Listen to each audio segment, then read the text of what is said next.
ngelakuin hubungan suami istri sama Ajeng. Tiba-tiba Ajeng ini pergi nembus dinding pintu pondoknya Ajeng itu. Dia kaget, dia takut, langsung bangun, buka pintu pondok, langsung turun.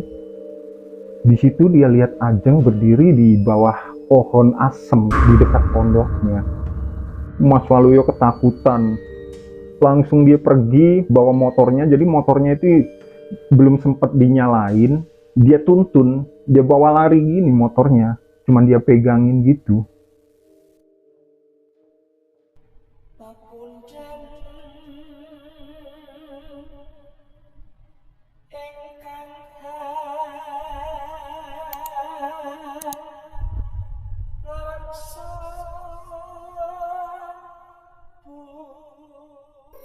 Halo, apa kabar semuanya? Selamat datang di Belek Story. Terima kasih kalian udah klik video ini. Di kesempatan kali ini aku akan menceritakan sebuah kisah nyata yang berasal dari Sumatera. Seorang pemuda yang pernah berkencan dengan kuntilanak. Nggak usah berlama-lama lagi, mari kita mulai ceritanya.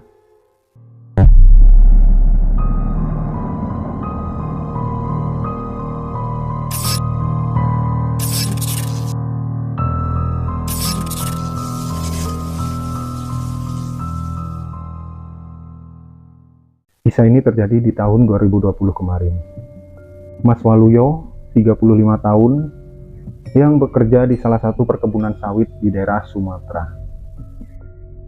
Mas Waluyo tinggal di daerah Trans Jawa, yang jaraknya sekitar 1 km dari kebun tempatnya bekerja. Mas Waluyo tinggal di rumah berdua dengan kakaknya, yang kebetulan kakaknya ini juga bekerja di perkebunan sawit, cuman di lokasi yang berbeda.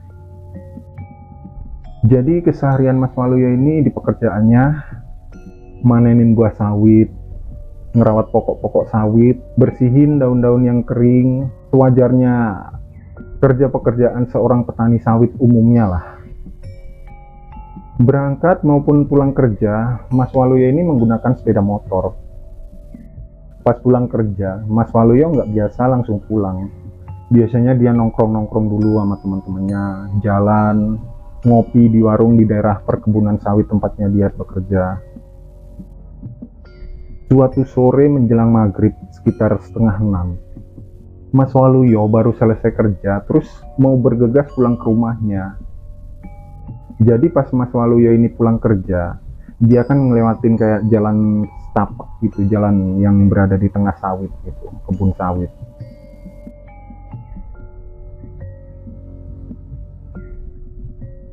Nggak lama setelah Mas Waluyo ini jalan pakai motornya, di jalan setapak itu dia ngelihat ada cewek jalan ke arahnya Mas Waluyo, ke arah kebun. Dia cewek ini pakai topi lebar gitu, terus pakai sewek, apa sih, kayak kemben orang Jawa gitu. Terus dia pakai kaos putih yang agak lusuh gitu. Di situ Mas Waluyo berhenti nyapa itu cewek. Karena Mas Waluyo lihat ini bukan cewek dari situ, dia nggak pernah lihat Mas Waluyo. Ditanyalah sama Mas Waluyo, "Loh Mbak, mau kemana? Udah mau gelap loh ini."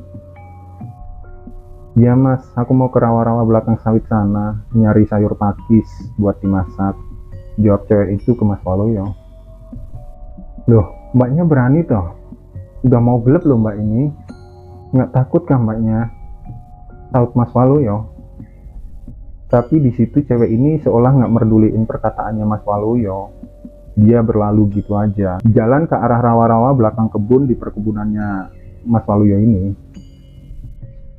Ya udah, akhirnya Mas Waluyo lanjut jalan pulang sambil sesekali ngeliat belakang, lihat cewek itu.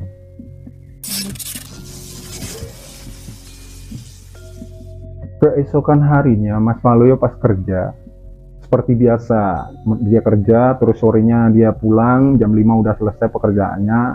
Dia 5:30 ini udah mau pulang seperti biasa-biasanya lah. Nah, di situ Mas Waluyo ini ketemu cewek itu lagi. Cuman di sini ini cewek jalan ke arah sama kayak Mas Waluyo, jalan ke arah jalan besar mau pulang dari jalan setapak itu. Di situ Mas Waluyo berhenti. Ditanya lagi sama Mas Waluyo. Halo Mbak, Mbaknya cari daun pakis lagi ya Mbak ya? Iya ini Mas, udah mau pulang juga kok. Oh udah mau jalan pulang ya Mbak? Mau bareng Mbak? Aku anterin yuk. Modus Mas Waluyo. Akhirnya cewek ini juga mau diantarin Mas Waluyo. Di situ di jalan mereka kenalan. Ditanya sama Mas Waluyo. Mbaknya namanya siapa? Aku Waluyo Mbak, kenalin ya. Aku kerja di perkebunan sini. Oh iya Mas, nama aku Ajeng. Mbaknya ini barukah di sini Mbak? Kok selama aku 5 tahun bekerja di sini nggak pernah lihat Mbaknya ya? Baru kali ini aku lihat. Enggak kok Mas, aku udah lama kok. Terus di jalan sambil ngobrol-ngobrol, pas waktu sampai keluar dari jalan setapak, itu kan sampai kayak jalan besar, jalan yang masih tanah gitu di daerah perkebunan sawit. Cewek ini ngarahin Mas Waluyo belok kiri ke arah tempat tinggalnya dia. Belok kiri sana ya Mas ya? Oh iya Mbak. Akhirnya udah jalan belok kiri. Nah di situ kan di daerah perkebunan situ ada kayak sebatas sungai besar gitu loh, sungai yang lebarnya sekitar 5 meteran.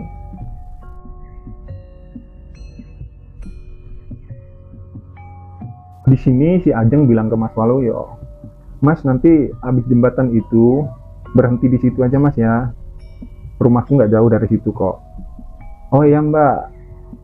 Setelah ngelewatin jembatan di sungai itu tadi, berhenti di situ di sebelah kiri. Itu memang ada jalan setapak di pinggir sungai itu kayak jalan parit gitu. Nah, Ajeng itu diturunin di situ di pinggir jalan sama Waluyo diturunin di situ. Baru Ajengnya pamit. Makasih banyak ya Mas, udah nganterin aku pulang. Oh ya Mbak, hati-hati ya di jalan. Mbaknya berani kan jalan sendiri? Iya Mas, apa-apa. Akhirnya si Ajeng ini jalan di jalan setapak yang arah ke perkebunan sawit yang di seberangnya perkebunannya Mas Waluyo. Jadi dipisahkan antara sungai gitu. Itu Mas Waluyo yang ngelanjutin pulang.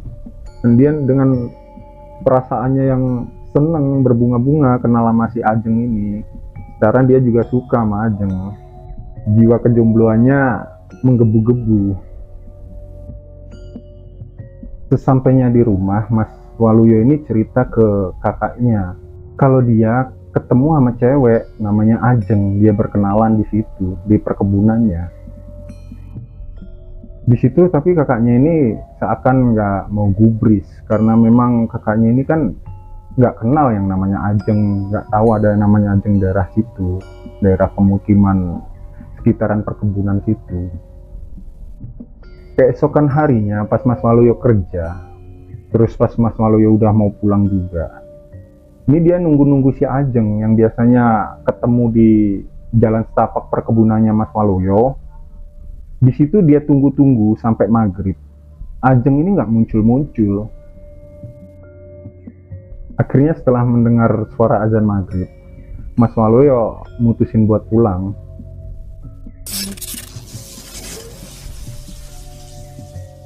Hingga setelah 5 hari Mas Waluyo ini nggak pernah lihat si Ajeng di perkebunannya. Tepat pas hari Kamis, seperti biasalah Mas Waluyo kerja, habis kerja jam 5 udah selesai pekerjaannya. Habis itu dia udah siap-siap mau pulang. Pas dia baru ngambil motor, mau nyalain motor, dia lihat dari kejauhan itu ada cewek duduk di jalan setapak di perkebunan itu, jalan yang biasa Mas Waluyo lewatin. Di situ Mas Waluyo ini ngerasa seneng banget, dia ketemu lagi sama Ajeng perasaannya kan. Jadi katanya Mas Waluyo ini, Ajeng ini bau badannya wangi banget, wangi seger gitu loh. Terus katanya Mas Waluyo wanginya itu wangi kayak bunga Kamboja, seger banget. Langsung pas waktu itu disamperin sama Mas Waluyo. Halo Ajeng, udah barusan nyari ini ya? Udah nyari daun pakisnya. Ajeng kemana aja? Beberapa hari ini aku nggak ngeliat kamu.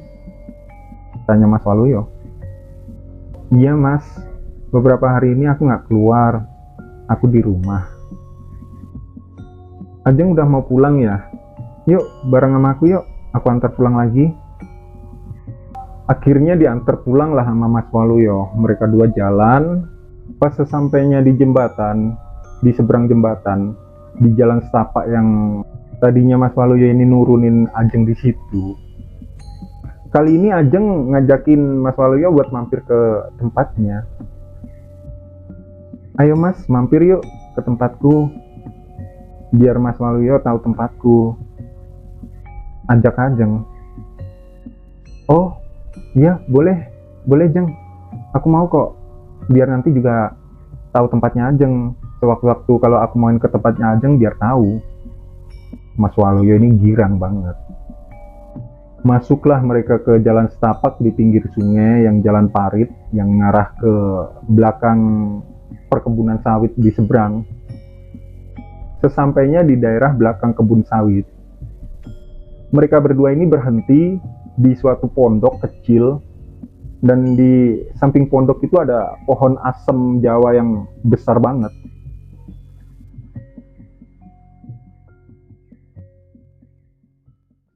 Jadi Mas Waluyo bilang ini pondoknya itu kayak pondok rumah panggung gitu, yang di atas gitu modelnya. Ayo Mas, masuk sini, ajaknya Ajeng sembari buka pintu dia.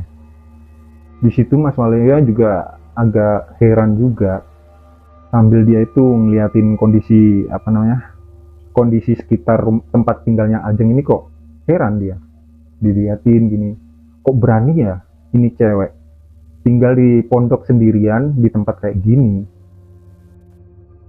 Udah pas begitu masuk, Mas Waluyo masuk ke pondoknya Ajeng, ditanyalah Ajeng sama Mas Waluyo, Ajeng emang di sini tinggal sendirian kah? Iya Mas, aku sendirian kok. Loh, nggak takut kah Ajeng?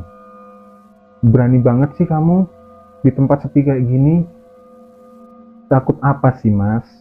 Aku lo udah lama tinggal di sini. Sautnya si Ajeng ke Mas Waluyo. Di sini sebenarnya Mas Waluyo ini berasa agak ngeri juga. Cuma perasaan ngerinya itu kalah dengan perasaan dia suka ke Ajeng. Dia itu ngerasa suka sama Ajeng.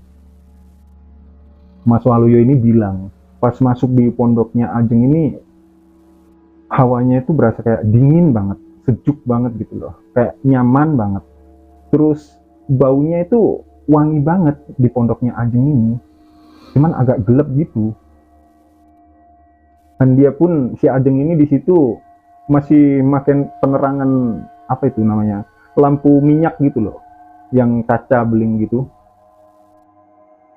Di situ mereka asik ngobrol, bercengkrama di dalam pondok berdua, hingga nggak berasa Mas Waluyo ini kayak berasa ngantuk, ketiduran di situ di dalam pondok. Terus dia bilang, pas di saat dia tidur ini dia mimpi dia bersenggama sama Ajeng, ngelakuin hubungan suami istri sama Ajeng. Mas Waluyo ini bilang, katanya tubuhnya Ajeng ini mulus banget, putih banget, terus wangi banget, kayak putihnya tapi putih pucet gitu loh. Mas Waluyo lihat pas mereka berdua lagi berhubungan badan, tiba-tiba Ajeng ini pergi nembus dinding pintu pondoknya Ajeng itu. Setelah dengar suara azan, di situ Mas Waluyo langsung bangun dari tidurnya. Pas begitu matanya melek, dia lihat di situ nggak ada siapa-siapa, Ajeng udah nggak ada. Terus dilihat kondisinya, itu pondok ternyata kosong, nggak ada isinya sama sekali. Kayak pondok memang nggak berpenghuni. Tapi sebelumnya Mas Waluyo ini cerita pas datang, itu memang lengkap, ada lemari, ada tempat tidurnya yang dari kapuk itu, terus ada peralatan masak, ada piring, di situ lengkap katanya Mas Waluyo. Tapi saat bangun dari mimpinya ini, kosong itu pondok, nggak ada apa-apa, nggak ada siapa-siapa, nggak ada barang apa-apa sama sekali. Dia kaget, dia takut, langsung bangun, buka pintu pondok, langsung turun.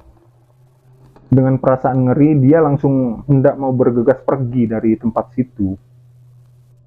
Di saat Mas Waluyo mau pergi, mau cabut dari situ, dia mau nyalain motornya yang terparkir di bawah pondoknya Ajeng.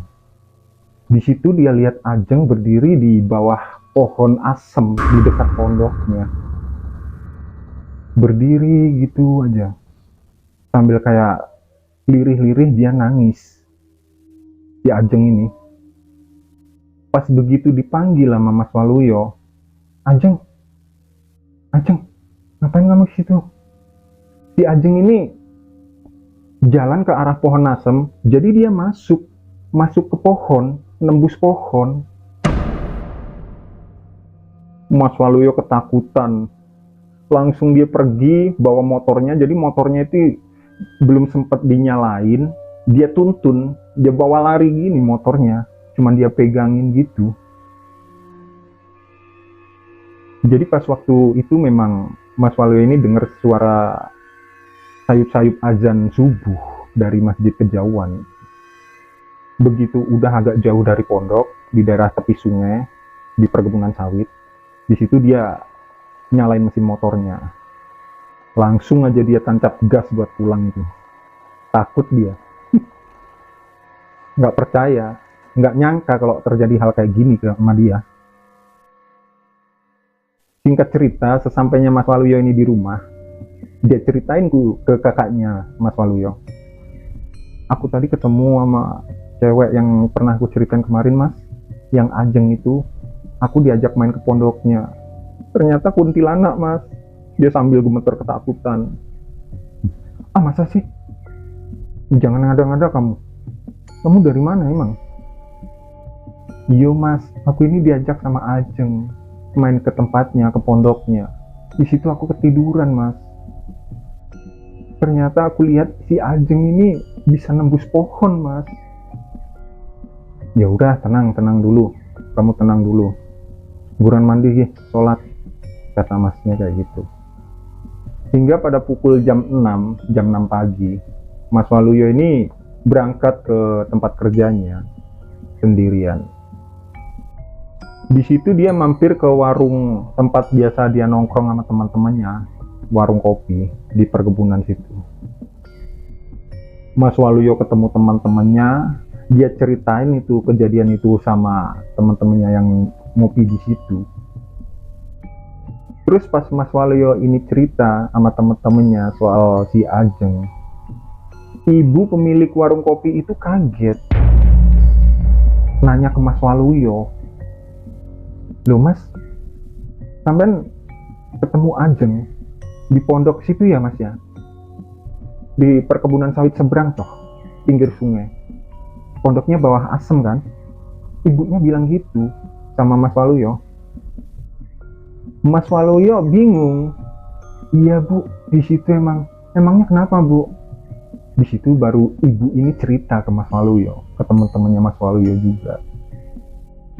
Ibu ini bilang, memang ada, Ajeng itu dulu memang pernah ada di situ.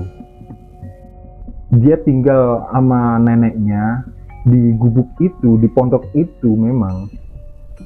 Terus pada tahun 1982,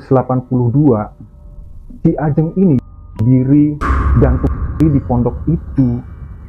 Karena apa? Karena abis Ajeng ini diperkosa sama dua orang pemuda. Dua orang yang lagi mancing di sungai itu. Orang itu ngeliat Ajeng di pondok sendirian. Kosa. Jadi abis diperkosa itu, si Ajeng ini bunuh diri. Mungkin dia malu, ngerasa ternodai. Abis dinodai itu, si Ajeng ini bunuh diri. Gitu ceritanya. Merinding langsung Mas Waluyo sama teman-temannya diceritain sama ibu itu. Mas Waluyo juga nggak nyangka sampai ketemu sama Ajeng, sampai ketemu sama kuntilanak. Ternyata Ajeng yang dia kenal selama ini, yang dia suka, ternyata dia kuntilanak. udah lama meninggal, gantung diri. Semenjak kejadian itu, Mas Waluyo ini udah nggak mau kerja lagi di situ. Dia bilang sama bosnya minta dipindahkan area jadi satu sama kakaknya. Mas Waluyo trauma, Mas Waluyo ini kapok udah kerja di situ. Akhirnya sampai sekarang Mas Waluyo ini, sampai Mas Waluyo cerita ini, masih kerja sama kakaknya di situ.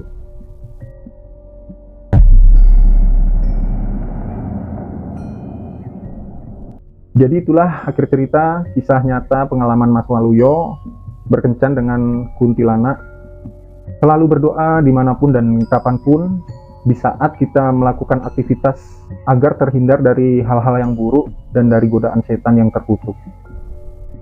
Aku minta maaf kalau banyak kekurangan di videonya.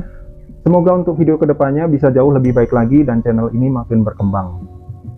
Like jika kalian suka dengan videonya, subscribe buat kalian yang belum subscribe. Selamat menunaikan ibadah puasa buat kalian yang menjalankannya. Selamat malam, selamat beristirahat. Sampai ketemu di video selanjutnya. Terima kasih.